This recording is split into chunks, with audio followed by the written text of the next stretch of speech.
শুরুতে ২৪-এর গণঅভ্যুত্থানে নিহত আহত বীরদের প্রতি শ্রদ্ধা নিবেদন দিয়ে শুরু করছি।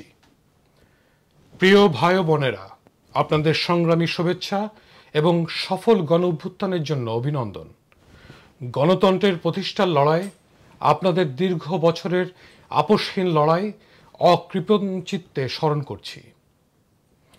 রাজনীতি হল জনগণের স্বার্থ রক্ষার সংগ্রাম, ন্যায় বিচার প্রতিষ্ঠা এবং শাসকের জবাবদিহি নিশ্চিত করার উপায়। রাজনীতি হল জনগণের অধিকার ফিরিয়ে আনার যুদ্ধ, যেখানে শাসকের প্রতিটি প্রতিশ্রুতি জনগণের চোখে পরীক্ষা হয় আর ন্যায় বিচারের প্রতিটি বিলম্বই শোষণের নতুন ফাঁদ। রাজনৈতিক দল গুরুত্বপূর্ণ কারণ এটি জনগণের স্বার্থ, মতামত ও আকাঙ্ক্ষার সংগঠিত রূপ, যা ক্ষমতার ভারসাম্য তৈরি করে, শাসকদের জবাবদিহির আওতায় আনে এবং রাষ্ট্র পরিচালনার নীতিমালা নির্ধারণে জনগণের সরাসরি অংশগ্রহণ নিশ্চিত করে। দল ছাড়া রাজনীতি এক ব্যক্তির শাসনে পরিণত হয়, যেখানে গণতন্ত্র মুখোশ মাত্র। রাজনৈতিক দল জনগণের কণ্ঠস্বর, ন্যায় বিচারের হাতিয়ার এবং পরিবর্তনের চালিকা শক্তি।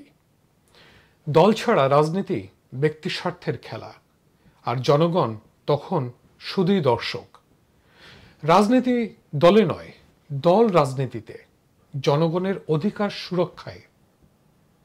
দলহীন গণতন্ত্র শাসকের একনায়কত্বের সিঁড়ি। রাজনৈতিক দল জনগণের ঢাল, শাসকের গলার ফাঁস। যে জাতি সংগঠিত নয় সে জাতি শাসিত নয়, সে শোষিত। রাজনীতি যদি যুদ্ধ হয়, তবে রাজনৈতিক দলই জনগণের অস্ত্র। রাজনৈতিক দল হচ্ছে সেই প্ল্যাটফর্ম যেখানে জনগণ স্বপ্ন দেখে, শাসকের চোখে চোখ রাখে এবং ভবিষ্যৎ গড়ে। যেখানে সংগঠন নেই সেখানে অধিকার নেই, যেখানে অধিকার নেই সেখানে জনগণ শুধুই প্রজা। একটি সুসংগঠিত দল জনগণের আশা, আর একটি দুর্বল দল শাসকের আশীর্বাদ। রাজনীতির ময়দানে দল ছাড়া জনগণ একা, বড় একা, এবং একা মানুষ কখনোই সংগ্রামে জিততে পারে না। জনগণকে রাজনীতি করতে হবে, কারণ ক্ষমতা কখনো শূন্যস্থানে থাকে না। আপনি যদি রাজনীতি না করেন, তাহলে অন্য কেউ আপনার ভবিষ্যৎ ঠিক করে দেবে। তাই নিজের অধিকার, ভবিষ্যৎ এবং সম্মান রক্ষা করতে হলে জনগণকে সচেতন হতেই হবে এবং নিজেদের রাজনৈতিক শক্তি গড়ে তুলতে হবে। কেন জনগণকে রাজনীতিতে সক্রিয় হতে হবে? নিজের অধিকার রক্ষায়। যে জাতি রাজনীতি বুঝতে চায় না, তারা অধিকার হারায়। রাজনীতি ছাড়া জনগণ শোষিত হয়। দলবদ্ধ না হলে দাবিগুলো অগ্রাহ্য হয়। শাসকের জবাবদিহি নিশ্চিত করতে সচেতন জনগণই শাসকের অপশাসনের জবাবদিহি আদায় করতে পারে। রাজনৈতিক দল ছাড়া দুর্নীতি আর দুঃশাসনের বিরুদ্ধে লড়াই করা সম্ভব নয়। ভবিষ্যৎ প্রজন্মের জন্য রাজনীতি না করলে ভবিষ্যৎ প্রজন্ম এক নিপীড়িত সমাজ পাবে। সুসংগঠিত রাজনৈতিক শক্তি ন্যায় বিচার ও সাম্যের ভিত্তি গড়ে তোলে। শোষণ ও বৈষম্যের বিরুদ্ধে লড়াই, রাজনীতি ছাড়া অন্যায়ের বিরুদ্ধে প্রতিরোধ গড়া অসম্ভব। জনগণ যদি ঐক্যবদ্ধ হয়, তাহলে বৈষম্য দূর করা সম্ভব। একটি নতুন বিকল্প তৈরি করা, বর্তমান দলগুলোর সীমাবদ্ধতা বুঝে জনগণের প্রয়োজন অনুযায়ী নতুন রাজনৈতিক দল গড়ে তোলার সময় এসেছে। জনমানুষের প্রকৃত স্বার্থকে প্রাধান্য দিয়ে রাজনীতির নতুন ধারা তৈরি করতে হবে। রাজনীতিতে উদাসীনতার মানে হলো দুর্নীতিবাজদের বিজয় নিশ্চিত করা। আপনি যদি রাজনীতি না করেন তবে অন্য কেউ আপনার ভাগ্য নির্ধারণ করবে। যেখানে অন্যায় সেখানেই প্রতিরোধ, এটাই প্রকৃত রাজনীতি। নিজের নেতৃত্ব নিজেই তৈরি করতে হবে, অন্যের উপরে ভরসা করে নয়। একটা সুসংগঠিত জনগণই প্রকৃত পরিবর্তনের মূল ভিত্তি। জনগণের উচিত নিজেদের স্বার্থে একত্রিত হয়ে রাজনৈতিক শক্তি গড়ে তোলা, কারণ রাজনীতি হলো জীবনের প্রতিটি ক্ষেত্রে প্রভাবশালী একটি বাস্তবতা। এটি থেকে দূরে থাকা মানেই পরাধীন হওয়া। জনগণ কেন একটা মধ্যপন্থী রাজনৈতিক দল গঠন করবে বা সমর্থন করবে? তার পিছনে বেশ কয়েকটি গুরুত্বপূর্ণ কারণ আছে। বর্তমান রাজনৈতিক ব্যবস্থায় ডানপন্থী মানে রক্ষণশীল এবং বামপন্থী মানে উদারপন্থী বা বিপ্লবী দলগুলো প্রান্তিক চিন্তাধারায় আটকে রয়েছে, যেখানে সাধারণ জনগণের প্রকৃত চাহিদা ও সমস্যা উপেক্ষিত থাকে। মধ্যপন্থী দল একটি সুষম, বাস্তবসম্মত, জনকল্যাণমূলক দৃষ্টিভঙ্গি উপস্থাপন করতে পারে, যা জনগণের প্রকৃত কল্যাণ নিশ্চিত করতে সক্ষম। জনগণ কেন মধ্যপন্থী রাজনৈতিক দল চায়? এখানে অনেক মতামত আছে, কিন্তু সকল মতামতকে একটি জায়গায় নিয়ে এসে সে একটি সমাধানের পথ খুঁজতে পারে। চরমপন্থার প্রতি বিতৃষ্ণা ও স্থিতিশীলতা চাওয়া, ডানপন্থার কর্পোরেটবাদ এবং ধর্মীয় জাতীয়তাবাদের মধ্যে সাধারণ মানুষ হারিয়ে যায়। বামপন্থার অতিরিক্ত বিপ্লবী নীতিগুলো বাস্তব জীবন থেকে অনেক অনেক দূরে। জনগণ এমন একটি দল চায় যা পরিবর্তন আনবে কিন্তু বিশৃঙ্খলা তৈরি করবে না। বাস্তবসম্মত সমাধান প্রয়োজন। মধ্যপন্থী দল সমাজের বাস্তব প্রয়োজনগুলোকে রাজনৈতিক দর্শনের ঊর্ধ্বে রেখে সমাধান দিতে পারে।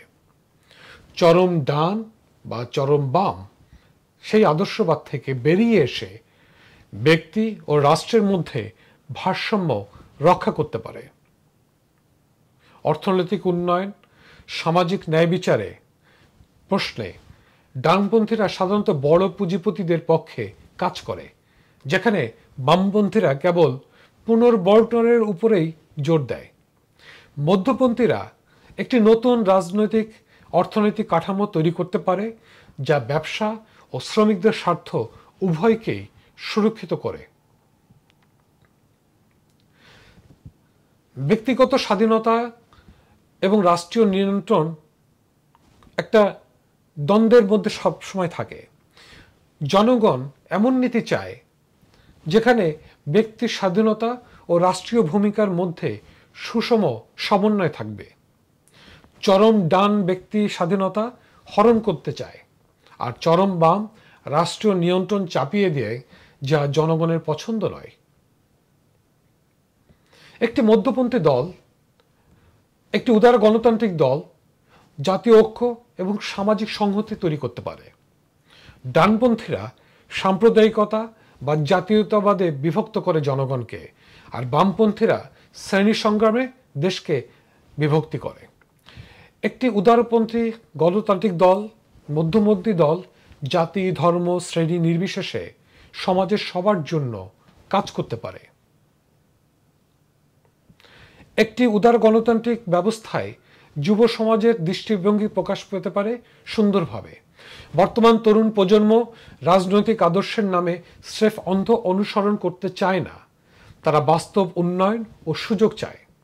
তরুণ সমাজ একদিকে প্রযুক্তি ও বিশ্বায়নের সুযোগ নিতে চায়, আবার সামাজিক ন্যায় বিচারও চায়, যা উদার গণতন্ত্রী মধ্যপন্থী একটি দল দিতে পারে।